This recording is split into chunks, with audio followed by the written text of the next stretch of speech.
আজ যেন মানুষের ঢল নেমেছে মনু মিয়ার বাড়িতে।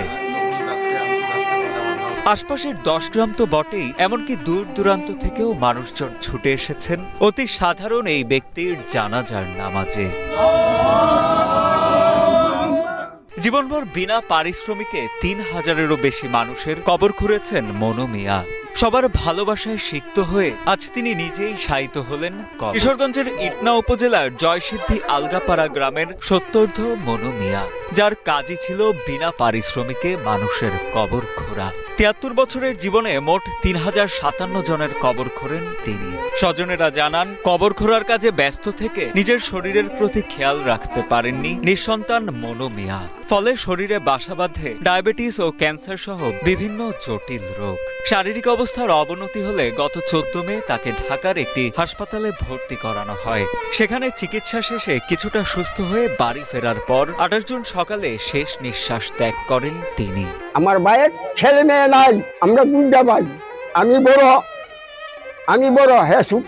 ছেলে কোনো জীবনে আমি কামের কথা বলছি না, কাম করছে না। এসের কাম আমি করে দিছি, সব কাম আমি করে দিছি। একটি না একটা কামের ফরমাইশ দিছি না আমার ভাইয়ে। আমার এমন আদরের ভাই আছে। বয়সের ভারে নিজে নুয়ে পড়লেও অসুস্থ স্বামীর সেবা যত্নে কোনো কমতি রাখেননি মনু মিয়ার স্ত্রী রহিমা বেগম। অন্তিম মুহূর্তে স্বামীকে বাঁচাতে নিজের সর্বোচ্চ চেষ্টাটুকু করেছিলেন তিনি। স্বামীকে হারিয়ে যেন দিশেহারা হয়ে পড়েছেন বৃদ্ধা রহিমা বেগম। একটু হানি খাইবা, তোমার মনে চাইলে দেও, না চাইলে হানি খাওয়াইছি, আমি হেসা করে আইছি।